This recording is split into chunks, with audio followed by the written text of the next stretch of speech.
പറ്റുന്ന ഒരു നടൻ മലയാളത്തിൽ ഉണ്ട് എന്ന് പറയുന്നത് അഭിമാനമാണ്. കാരണം മലയാളിയായ എനിക്കും മലയാളികളായിട്ടുള്ള എല്ലാവർക്കും ഫഹദ് ഫാസിൽ എന്ന് പറയുന്ന ഒരു ആക്ടർ ഭയങ്കര ഒരു ഇൻസ്പിറേഷൻ തന്നെയാണ്. മലയാളത്തിലെ എല്ലാ ആക്ടർമാരും ഫഹദ് ഫാസിലിനെ കണ്ടുപഠിക്കുന്നത്. കാരണം അദ്ദേഹം അഭിനയം പഠിച്ചിട്ട് വന്ന ഒരു മനുഷ്യനാണ്. വെറുതെ കോപ്രയം കാണിക്കല്ല സ്ക്രീനിൽ കയറിയിട്ട്. കാരണം ഇത്രയും ബ്രില്യൻ്റ് ആയിട്ട് അഭിനയിക്കുന്ന ഒരു നടനെ നമുക്ക് കിട്ടിയത് വളരെ അഭിമാനകരമാണ്. അത്രയും നല്ല പവർഫുൾ ക്യാരക്ടറാണ് ഫഹദ് ഫാസിലിനകത്ത് ചെയ്തേക്കുന്നത്. ഇത് ഇന്റർവെല്ലിൽ കഴിഞ്ഞ് ഫഹദ് ഫാസിലിന്റെ സീൻ തീരുന്നിടം വരെ പടം ഫുള്ളും ഫഹദ് ഫാസിലിന്റെ കയ്യിൽ തന്നെയാണ്. അത്ര നല്ല പഞ്ച് സീനുകളാണ്. അതുപോലെ തന്നെ അല്ലു അർജുൻ, പിന്നെ രശ്മി മന്ദാന, പിന്നെ അതുപോലെ തന്നെ ജഗവതി ബാബു ഒക്കെ സൂപ്പറായിട്ട് ചെയ്തിട്ടുണ്ട്. ഒരു രക്ഷയില്ല. ഒരു ലോജിക്ക് പ്രശ്നങ്ങൾ അവിടെ ഇവിടെയൊക്കെ കടിക്കുന്നുണ്ട്. അത് ഇപ്പോൾ 10-400 കോടി രൂപയൊക്കെ ചിലവാക്കിയ ഒരു സിനിമ എടുക്കുമ്പോൾ വളരെ ശ്രദ്ധിക്കാമായിരുന്നു എന്നാണ് എൻ്റെ ഒപ്പീനിയൻ. അത് എല്ലാവർക്കും ഇഷ്ടപ്പെടുന്നത്, എല്ലാ ക്യാരക്ടറും എല്ലാ ആൾക്കാർക്കും ഇഷ്ടപ്പെടുന്ന രീതിയിൽ തന്നെയാണ് സിനിമ എടുത്തേക്കുന്നത്.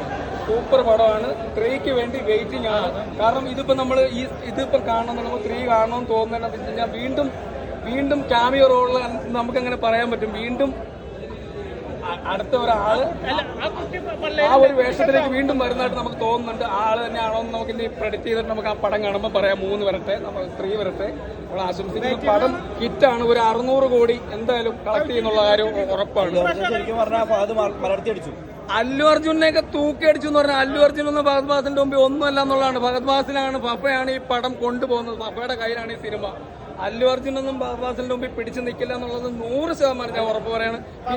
പിന്നെ അദ്ദേഹം ബോളിവുഡിലേക്ക് കടക്കാൻ പോവാണ്. ഒരു എൻട്രി കൂടെ വന്നിട്ടുണ്ട് ഫഹദ് ഫാസിലിന്.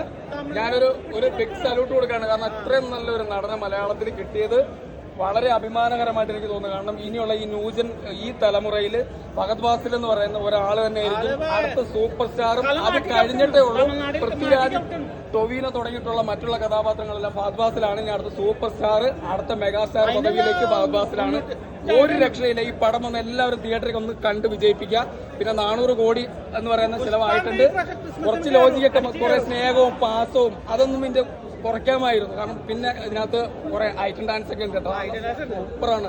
നമുക്ക് പൈസ മുതലാവും എന്തായാലും ഉറപ്പാണ്. എല്ലാ പ്രേക്ഷകർക്കും വന്ന് കാണുക. അടിപൊളിയാണ്. ഒരു ഐറ്റം ഡാൻസ് ഉണ്ട് കേട്ടോ. എല്ലാവരും വന്ന് കാണണം കേട്ടോ. ഐറ്റം ഡാൻസ് ഉണ്ട്. എല്ലാവർക്കും ചെറുപ്പക്കാർക്ക് ഭയങ്കരമായിട്ട് ഇഷ്ടപ്പെടുന്ന സിനിമയായിരിക്കും. അതുപോലെ മാസം ക്ലാസ്സൊക്കെ ഉൾപ്പെടുത്തി സിനിമ ഒരു 600 കോടി എന്തായാലും കളക്ട് ചെയ്യുന്നുള്ള ഉറപ്പാണ്. ഇതിനകത്ത് വേറെ കളിയുണ്ട്. ഇത് ഇപ്പൊ ശരിക്കും പറഞ്ഞു കഴിഞ്ഞാൽ ഇതൊരു പന്നിമലത്ത് പോലെയാണ്. ഈ പുഷ്പ എന്ന് പറയുന്ന ഒരു സിനിമ എനിക്ക് തോന്നുന്നു ചീട്ടുകളിയിൽ പന്നിമലത്ത് പോലെയാണ്. അതായത് ഒരു 10-40 കോടി രൂപ ചെലവാക്കി പുഷ്പ 1 എടുത്തു. അതൊരു 300-360 കോടി രൂപ കളക്ട് ചെയ്തു. ആ 360 കോടി കൊണ്ടുവന്ന് അടുത്ത 400 കോടി കൊണ്ട് കിട്ടും. ആ 400 കോടി എടുത്തിട്ട് അടുത്ത ഒരു 600 കോടി കളക്ട് ചെയ്യും. അടുത്ത ഈ ഒരു 600 കോടി ഇട്ടിട്ട് ഇനി ഒരു 1000 കോടി കളക്ട് ചെയ്യും. ഇത് ശരിക്കും പറഞ്ഞാൽ ഇങ്ങനെയാണ് ഇതൊരു സിനിമ വ്യവസായമാണ്. ഈ സിനിമ ഇങ്ങനെയാണ് വ്യവസായം ചെയ്തുകൊണ്ട്. ഇത് വെറുതെ കുറെ പ്രൊഡ്യൂസർമാരൊന്നും കുറെ ഈ കണ്ണി കണ്ട ചപ്പ് ചവറ് പോലെ കുറെ സിനിമകൾ കൊണ്ടും തിയേറ്ററിൽ കൊണ്ടിട്ട് ഓടിക്കും. ആ പടം പൊട്ടും, ആ നിർമ്മാതാവ് തെണ്ടി കുത്തോളെടുക്കും. ഇതിങ്ങനെ ബിസിനസ് ചെയ്ത് പോകുന്ന സിനിമയാണ്. എല്ലാവർക്കും ഇഷ്ടപ്പെടുന്ന കൈദിയൊക്കെ പോലുള്ള സിനിമ, വിക്രം പോലുള്ള സിനിമകൾ വീണ്ടും നമുക്ക് കാണാനുള്ള ഇൻസ്പിറേഷൻ ഉണ്ടാവുന്ന സിനിമകൾ എടുക്കണം. ഹോളിവുഡ് സിനിമ പോലെ, ബോൾഡ് സിനിമകൾ പോലുള്ള വീണ്ടും നമുക്ക് കാണാനുള്ള സിനിമകൾ എടുക്കണമെന്നാണ് ഞാൻ പറയുന്നത്. ഇത്ര നല്ല പാൻ ഇന്ത്യ സിനിമയാണ്. ഇത് വിജയിക്കുമെന്നുള്ള ആ ഒരു ഉറപ്പാണ്. പക്ഷെ ഈ പറഞ്ഞ പോലെ ചെറിയ ലോജിക് പ്രശ്നങ്ങളുണ്ട്. അത് ശ്രദ്ധിക്കാമായിരുന്നു. കാരണം ഇത്ര നല്ല സിനിമ എടുത്തിട്ട് ശ്രദ്ധിക്കാമായിരുന്നു. ബ്രേക്കൊക്കെ ഇടുന്നുണ്ട് ഇതിനകത്ത്. പക്ഷെ അതിനകത്ത് ചില സാധനങ്ങളൊക്കെ ഒഴിവാക്കാമായിരുന്നു. പിന്നെ അവസാനം ഇതിനകത്ത് ക്ലൈമാക്സിൽ ഒരു സെറ്റ് ഇട്ടിട്ടുണ്ട്, കിട്ടില്ലുണ്ട് കേട്ടോ. അതിനുവേണ്ടി തന്നെ ന്യായമായിട്ട് പൈസയാണ്. അല്ലൂർജിനൊക്കെ സൂപ്പറാണ്. ഒന്നും പറയാനില്ല. ആ ക്ലൈമാക്സിലാണ് ഒരു ഫൈറ്റ് ഉണ്ട്. അതൊരു 1-1.5 സാധനമാണ്. ഒന്നും പറയാനില്ല. അത് മാത്രം മതി. പിന്നെ നമ്മുടെ ശ്രീലീലയുടെ ഡാൻസ് 1.5 ആയിരുന്നു. ഞാൻ വരയ്ക്കുവാൻ നിൽക്കുക ഒരു 3-4 ദിവസം കഴിയുമ്പോൾ. പക്ഷെ ആ ശ്രീലീലയുടെ ഡാൻസ് കണ്ടപ്പോൾ രോമാഞ്ചം കൊണ്ട് ഒന്നും പറയില്ലായിരുന്നു. അതാണ് പാർട്ട് 3ക്ക് വേണ്ടി കട്ട വെയിറ്റിംഗാ. അതുപോലെ നമ്മുടെ ശ്രീലീലയുടെ ഡാൻസ് പെർഫോമൻസ് സാമന്തയെക്കാളും വളരെ മികച്ചതായിരുന്നു. ഒന്നും പറയാനില്ല. പിന്നെ നമ്മുടെ ആ ക്ലൈമാക്സ് എടുക്കുമ്പോഴുള്ള ആ ഒരു 1.5 ഫൈറ്റ് മതി. ഒരു വെറൈറ്റി സംഭവമായിരുന്നു. ഒന്നും ഇതുവരെ കാണാത്ത ഒരു വെറൈറ്റി സംഭവമായിരുന്നു.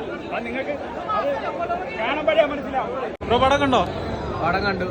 കുഴപ്പമില്ല. ക്ലൈമാക്സ് എനിക്ക് അങ്ങോട്ട് വലിയ തോന്നിയില്ല. കാരണം വലിയ ഒരു ഇതാക്കില്ല. കുറച്ച് ഗസ്റ്റ് റോളൊക്കെ നമ്മൾ പ്രതീക്ഷിച്ചായിരുന്നു. പക്ഷേ അതൊന്നും ഉണ്ടായിരുന്നില്ല. കാരണം ഒരു സെന്റിമെന്റ്സ് ആയിട്ടാണ് ക്ലൈമാക്സ് കൊടുക്കുന്നത്. പക്ഷെ അതിന് തൊട്ട് മുമ്പ് നല്ലൊരു ഫൈറ്റ് ഉണ്ട്, നന്നായിട്ടുണ്ട്. അതിനകത്ത് അല്ലു അർജുൻ ചെയ്തേക്കുന്ന ഒരു പാട്ടുണ്ട് സാരിയൊക്കെ എടുത്തിട്ട്. ഗംഭീരമായിട്ടാണ് ചെയ്തേക്കുന്നത്, അടിപൊളിയായിട്ടുണ്ട്. പുള്ളിയുടെ ഒരു അംശം പോലും നമുക്ക് അതിൻ്റെ അകത്ത് കാണാൻ പറ്റത്തില്ല. അങ്ങനെ ചെയ്തിട്ടുണ്ട്. പിന്നെ ഫഹദ് ഫാസിലാണെങ്കിൽ പുള്ളി നന്നായിട്ട് ചെയ്തിട്ടുണ്ട്. കോമഡി ഒക്കെ നല്ല രീതിയിൽ വർക്കൗട്ട് ആയിട്ടുണ്ട്. സൂപ്പറാണ്. പെർഫോം ചെയ്യുന്ന തകർത്ത് വാരി എനിക്കൊരു പെർഫോം ചെയ്യുമ്പോൾ എനിക്ക് ഇച്ചിരിയും കൂടെ എനിക്ക് ഇഷ്ടപ്പെട്ട വണ്ണാണ്.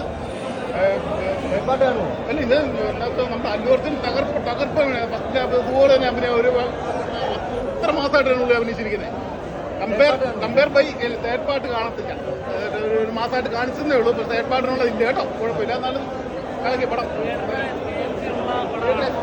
അത് പറഞ്ഞല്ലോ. നമ്മുടെ റസൂൽ കുക്കുടെ പറഞ്ഞിട്ടുണ്ടല്ലോ, അതിൻ്റെ റെക്കോർഡിംഗ് ഒക്കെ മസ്റ്റായിട്ട് തിയേറ്ററിൽ തന്നെ കാണുന്നതാണ്. അതിൻ്റെ അറ്റ്മോസ്ഫിയർ തന്നെ കാണണം. അതുപോലെ പടം ചെയ്തിട്ടുണ്ട്. നല്ല പെർഫെക്റ്റ് ആയിട്ടാണ് അതിൻ്റെ സൗണ്ട് എല്ലാം ചെയ്തിരിക്കുന്നത്. അറ്റ്മോസ്ഫിയർ തന്നെ കാണേണ്ട ഒരു പടം കേട്ടോ, കുഴപ്പമില്ല, അടിപൊളി.